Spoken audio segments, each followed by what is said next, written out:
예, 제가 잘 이렇게 표현을 해야 되는데 마음만 있고 항상 이렇게 잘 표현을 못해서 주님의 이름으로 축복합니다. 사랑합니다. 예.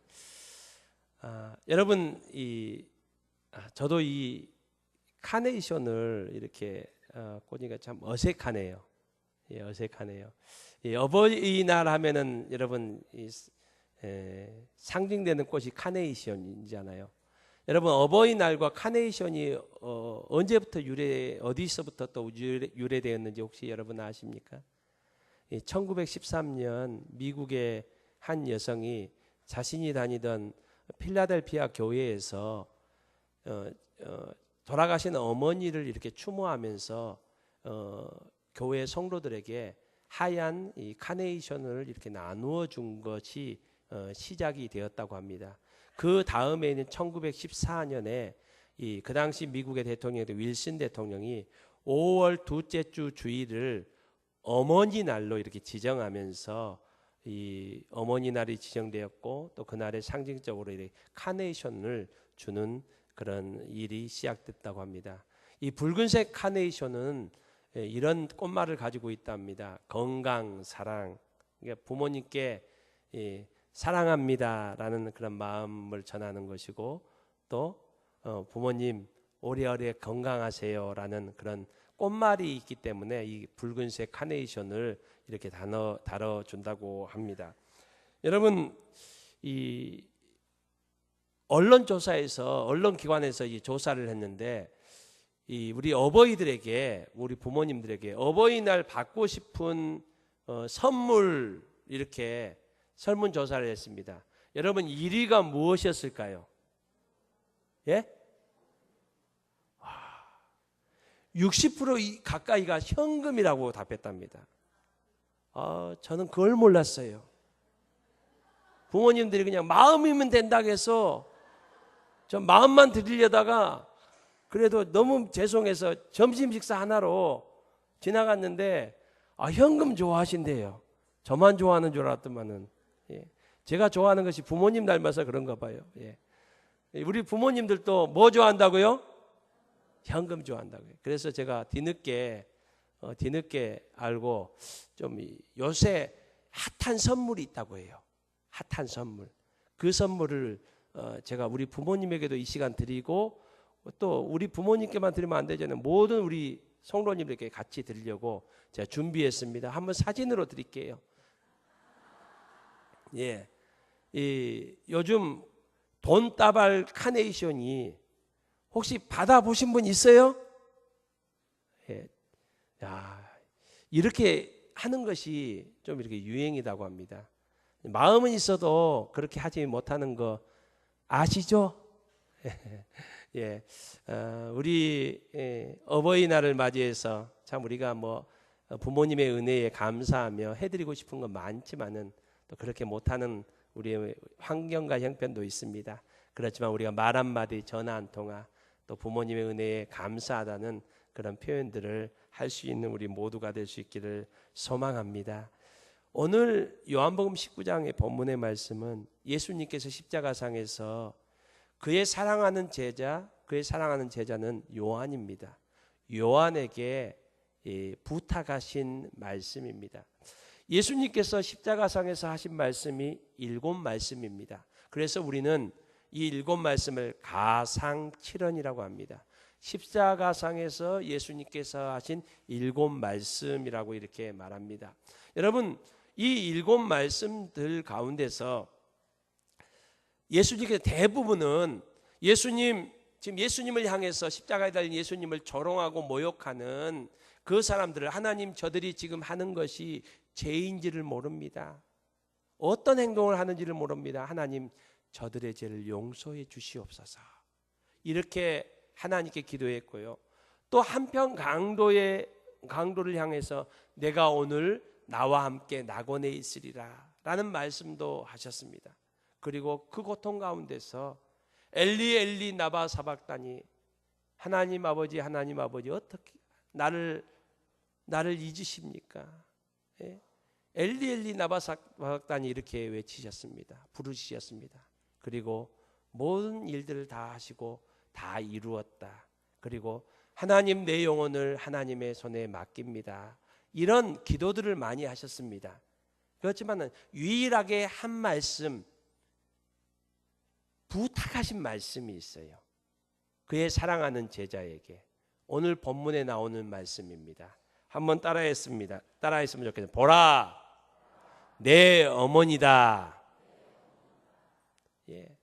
사랑하는 제자 요한에게 그 옆에 서 있는 자신의 어머니 마리아를 내 어머니다. 요한아, 이제부터는 마리아, 이분이 너의 어머니다 라고 이렇게 말씀하고 있습니다. 여러분, 예수님께서는 그의 사랑하는 제자 요한에게 당신의 사랑하는 어머니 마리아를 부탁하셨습니다. 왜 요한에게 부탁하셨을까요? 예수님께는 형제가 없었을까요? 혈육이 없었을까요? 여러분, 그렇지 않습니다. 마가복음 6장 3절에 보면은 예수님의 동생들이 얼마나 많았는지에 대해서 성경은 분명히 우리에게 명확하게 말씀해 주고 있습니다. 마가복음 6장 3절 말씀 우리 한번 읽어보겠습니다. 시작.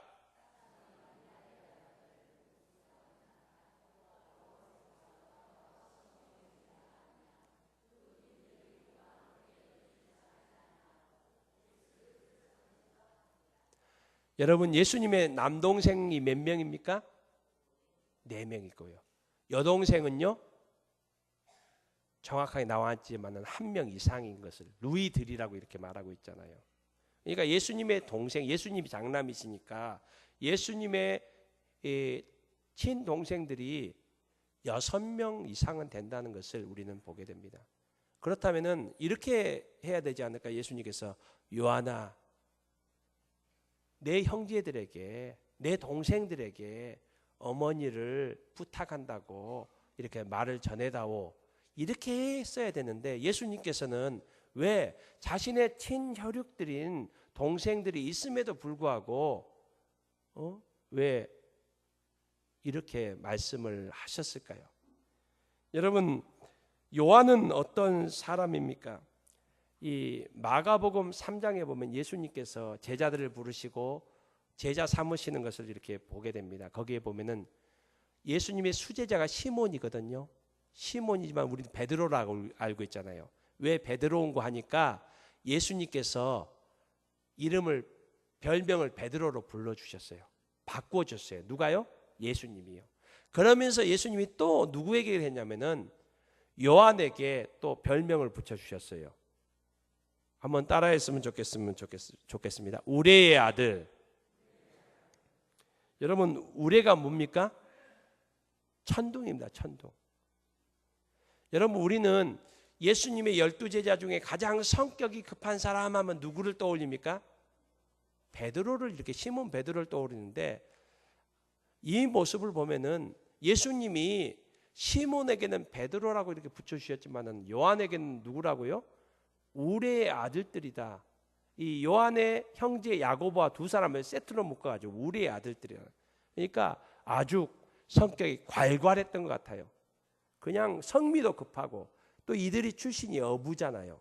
또 바다에서 나가서 이렇게 어업을 하다 보면은 이렇게 거친 그런 성격이 될 수도 있잖아요. 그래서 요한은 아주 성격이 급한 사람이에요. 이 모습을 성경은 또 누가복음 9장에 보면은 자세하게 말해주고 있는데, 예수님과 제자들이 사마리아 지역에 가서 복음을 전했어요.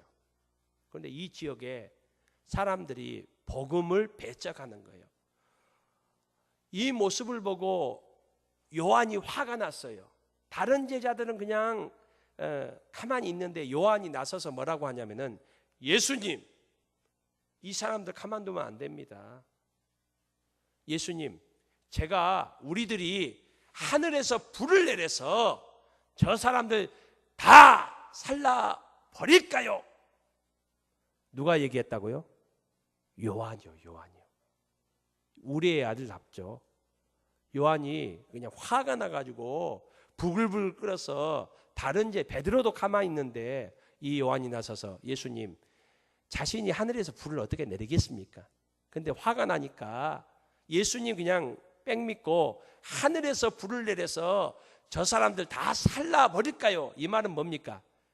자신은 못하니까 예수님 그렇게 해줬으면 좋겠습니다. 그런 마음. 이런 성격을 가졌던 사람이 요한입니다.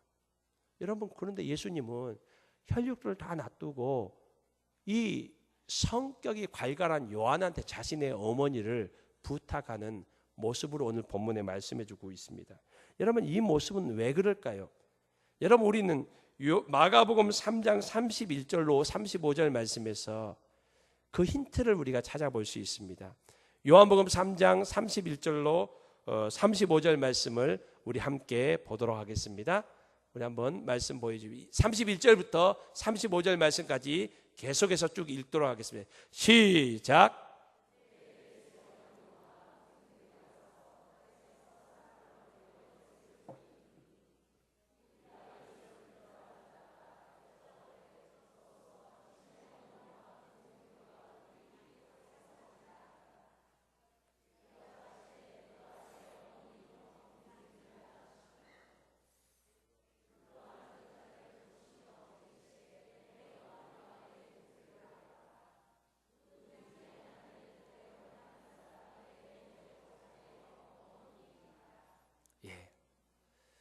여기에 지금 어떤 내용들입니까? 예수님께서 말씀 사역을 하고 계셨습니다. 그때에 예수님의 어머니 마리아와 그의 형제들이 예수님을 찾아왔어요. 그 모습을 보고 주위에 있던 사람들이 예수님께 얘기합니다. 예수님, 당신의 어머니와 형제들이, 동생들이 찾아왔습니다. 이렇게 얘기할 때 예수님께서 뭐라고 하십니까? 누가 내 어머니고 누가 내 형제들이냐라고 이렇게 질문을 하십니다. 그러면서 보라, 내 어머니와 형제들이 여기 있다라는 말씀입니다. 여러분, 누구를 지칭하실까요? 예수님을 찾아오신 마리아와 형제들을 말하고 있습니까? 아닙니다. 지금 말씀을 듣고 있는 예수님의 제자들, 예수님을 믿고 따르는 함께하고 있는 그 사람들을 보라, 여기 말씀 듣고 있는 사람들 아니냐. 그러면서 예수님께서는 무엇이라고 이렇게 말씀하고 있습니까? 한번 따라합시다. 하나님의 뜻대로 행하는 자가 내 형제요 자매요 어머니라.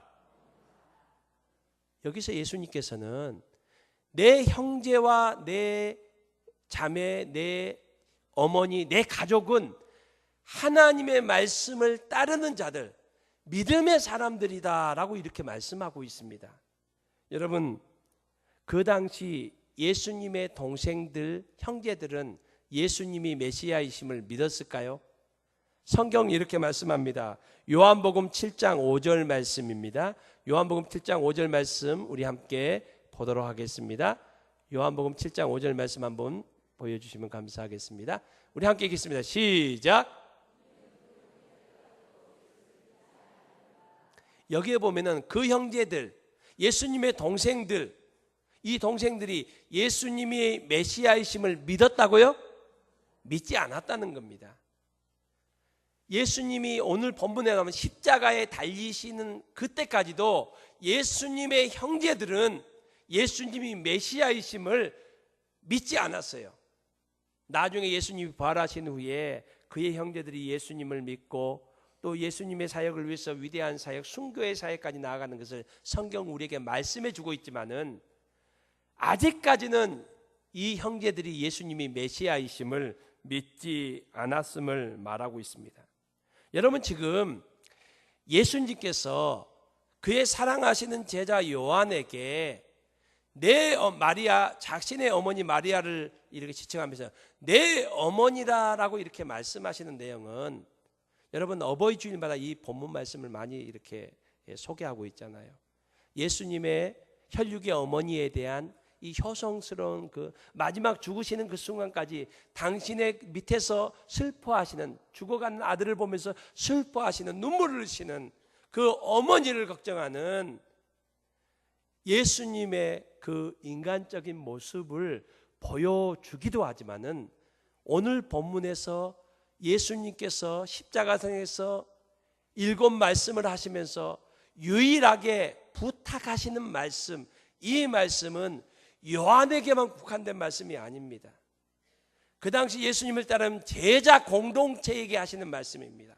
이 제자 공동체에게 하시는 말씀은 이 제자 공동체를 통해서 교회 공동체가 세워지지 않습니까?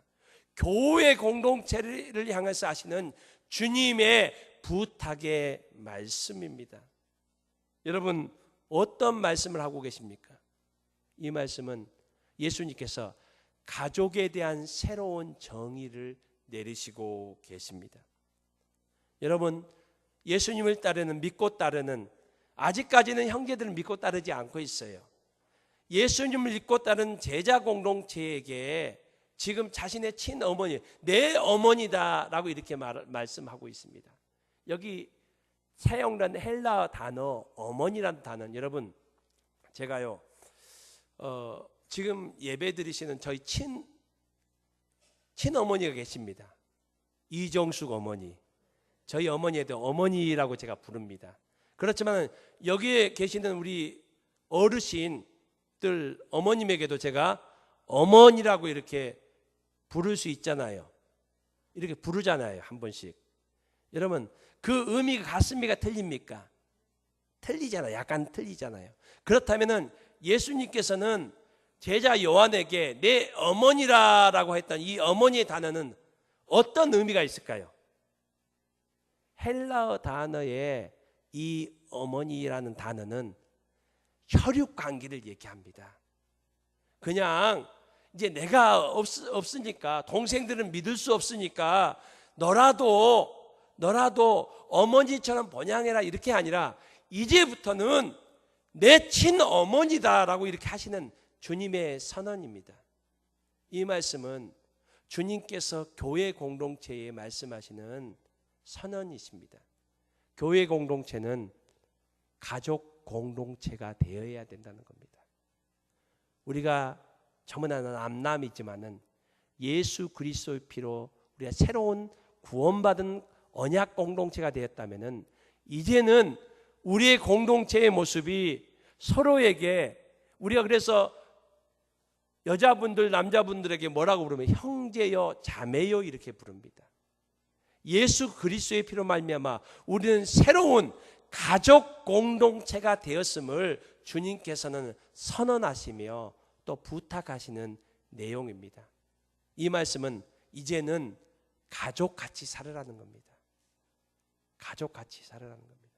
그래서 교회 공동체 안에서 친어머니처럼 섬기고 친가족처럼 사는 아름다운 공동체가 되는 것이 주님이 교회 공동체를 향한 주님의 비전이고 주님의 부탁의 말씀입니다. 여러분, 그렇다면은 우리 월계교회 공동체가 주님의 부탁의 그 말씀처럼 가족 공동체로 살아가고 있습니까? 여러분, 그렇지 못한 모습들이 많이 있지 않습니까? 가족같이 살아가는 그런 친밀함이 부족한 모습들이 많이 있는 것을 우리는 고백할 수밖에 없습니다. 여러분, 주님께서는 우리에게 부탁하셨는데 왜 우리는 그렇게 살아들이지 못할까요? 여러분, 몇 가지 이유들이 있죠. 첫 번째로는 우리들이 공사 중이기 때문에 그렇습니다. 우리의 삶이 우리의 모습이 공사가 진행 중이기 때문입니다. 우리가 예수 그리스도의 장성한 분량에까지 자라가야 되지만, 인격이 그렇게 되어지만, 그렇게 될 때 우리가 서로 가족으로서 온전히 섬길 수 있는데 우리의 연약한 모습들, 공사 중이기 때문에 그렇습니다. 우리 옆에 분에게 이렇게 말씀드리면 좋겠습니다. 옆에 분에게 한번 이렇게 해봅시다. 불편을 끼쳐드려 죄송합니다. 제가 공사 중입니다. 여러분, 우리의 공사가 빨리 진척될 수 있기를 바랍니다. 그래서 주님께서 바라시는 아름다운 교회 공동체, 가족 공동체의 모습을 우리가 회복해 갈 수 있기를 바랍니다. 주님의 소원이고 주님의 부탁이십니다. 그래서 요한에게 말씀합니다. 이것은 요한 개인에게 말씀하시는 것이 아니라 제자 공동체 그리고 교회 공동체에게 말씀하시는 내용이십니다. 여러분, 또한 왜 그렇습니까?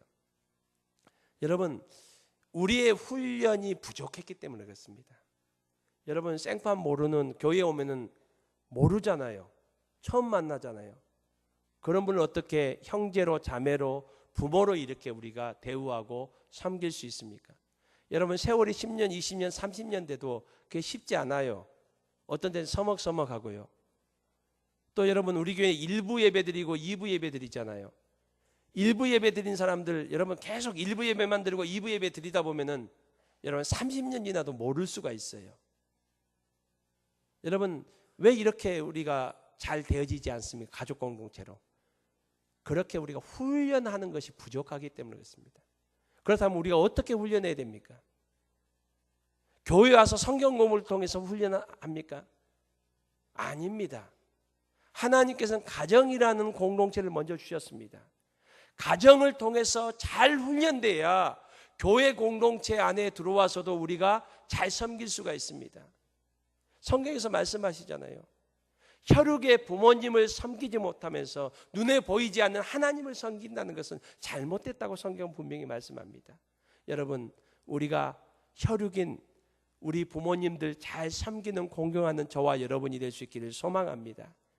그런 사람이, 그런 훈련이 잘 돼 있어야 교회에 와서도 교회 어르신들, 주님께서 함께 믿음으로 한 가족 되게 하신 우리 부모님들을 잘 섬길 수 있습니다. 우리 형제들, 혈육인 형제들, 자매들을 잘 돌아보고 우애하는 그런 훈련이 잘 돼 있어야 여러분, 우리 형제 자매들을 섬길 수 있지 않겠습니까? 여러분, 이단들의 특성이 무엇인 줄 압니까? 이단. 특별히 요즘 좀 횡행하는 신천지.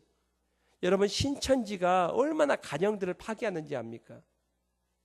신천지 신앙을 위해서 가정을 떠나게 만듭니다. 가정을 파탄나게 만듭니다. 여러분, 성경 그것을 말씀하고 있지 않습니다. 먼저 하나님을 잘 섬기기를 원하는 사람은 눈에 보이는 부모님을 잘 섬겨야 됩니다. 형제들을 잘 돌아봐야 됩니다.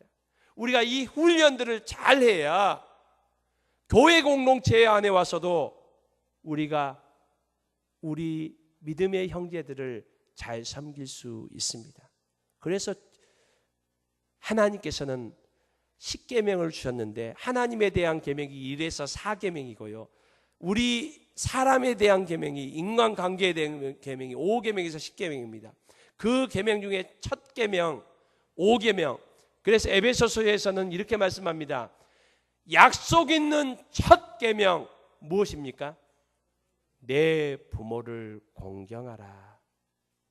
내 부모를 공경하는 것이 약속 있는 첫 계명이고 이 땅에서 우리가 복을 받는 길이다라고 하나님께서는 우리에게 말씀합니다.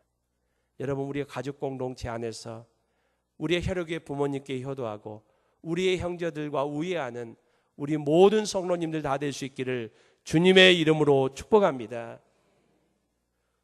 우리 며느리들도 우리 시어머니 잘 섬기세요. 제가 저희 아내한테 하는 말이 아닙니다. 오해하지 마시기 바랍니다. 여러분, 잘 섬겨 교회 안에서 남남도 섬길 수 있는 겁니다. 우리 시어머니들, 며느리들 사랑하세요. 그러지 못하면서 교회 공동체 안에서 어떻게 서로를 사랑할 수 있습니까? 지금 새로운 가족 공동체로 우리가 훈련되기 위해서는 우리의 부모님, 우리의 형제들을 사랑해야 됩니다. 저는 말씀을 마치면서 지금으로부터 10년 전에 있었던 중국의 2008년 스촨성 대지진에 대한 이야기를 좀 드리고 싶습니다. 많은 뉴스를 통해서 그 당시에 우리도 많은 참 걱정도 했고 충격도 받았던 사건이죠. 그 스촨성 대지진은 리터 규모 7.9의 아주 강력한 지진이었습니다. 이 지진으로 말미암아 사망자가 7만 명이었고요. 실종되어서 아직까지 찾지 못한 사람이 13,000명입니다. 심각한 부상, 중상자만 37만 명이고요. 그리고 경제적인 손실만 해도 25조 3천억의 경제적 손실을 입었다고 합니다. 참 참혹한 그런 현실이었죠. 그 가운데서도 우리의 심금을 울리는 그런 뉴스들이 전해졌습니다. 제 마음을 참 안타깝게 했던 그 사진 한 장을 뉴스를 통해서, 방송을 통해서 제가 본 기억이 있습니다. 이 사진 보신 분들 계실 거예요. 한번 봤으면 좋겠습니다. 그 당시 구조대원들이 이렇게 무너진 극두매를 다 파헤치다 보니까 바로 저 사진입니다. 그 어머니가 자녀를 이렇게 감싸고 있는. 근데 여러분, 어머니 손에 뭐가 쥐어진지 보이세요? 젓가락. 그러니까 그 당시 식사 중에 갑작스럽게 순식간에 그렇게 흙이 무너졌던 것 같아요. 그러니까 그 젓가락을 손에 갖고 있다는 건 순식간에 있다는 거예요. 그 순식간의 순간에 이 어머니가 했던 그 행동은 뭡니까?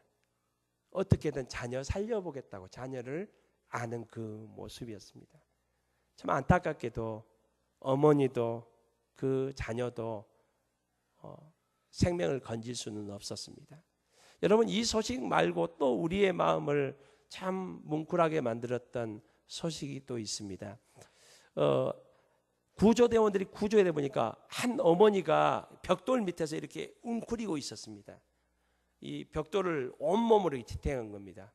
이 어머니는 생명을 잃었습니다. 흔들어 보니까 생명을 잃은 거예요. 그래서 참 이 구조대도 실망하는데 그 어머니가 웅크린 그 안에 어린 아기가 살아 있었습니다.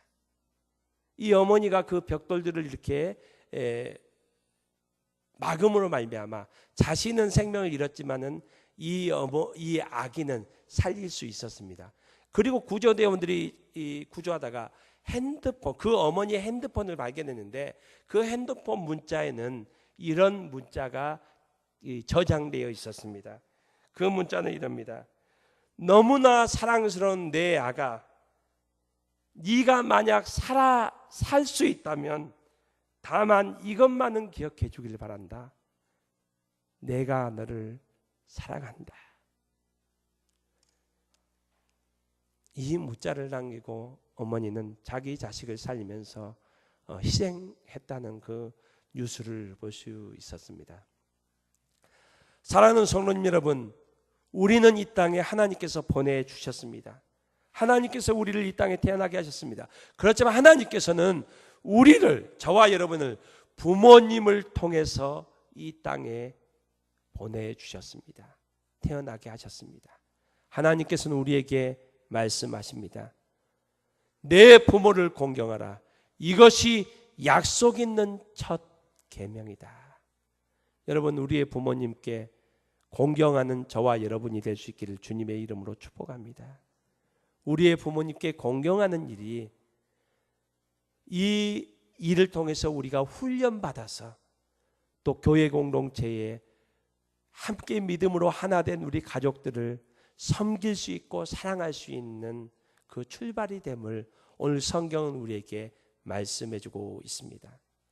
주님께서는 요한에게 말씀하십니다. 내 어머니라. 우리 하나님께서 오늘 저와 여러분에게 말씀하십니다.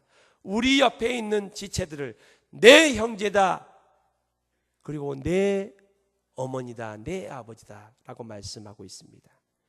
우리가 우리 옆에 있는 믿음으로 하나 된 지체들을 주님의 사랑으로 서로 사랑하며 섬기는 아름다운 우리의 공동체가 될 수 있기를 주님의 이름으로 축복합니다. 이 시간 우리 로이스 중장단 나와서 우리 찬양으로 하나님께 영광을 올리겠습니다. 우리 찬양 준비하는 동안에 우리 교회에서 어버이 주일을 맞이해서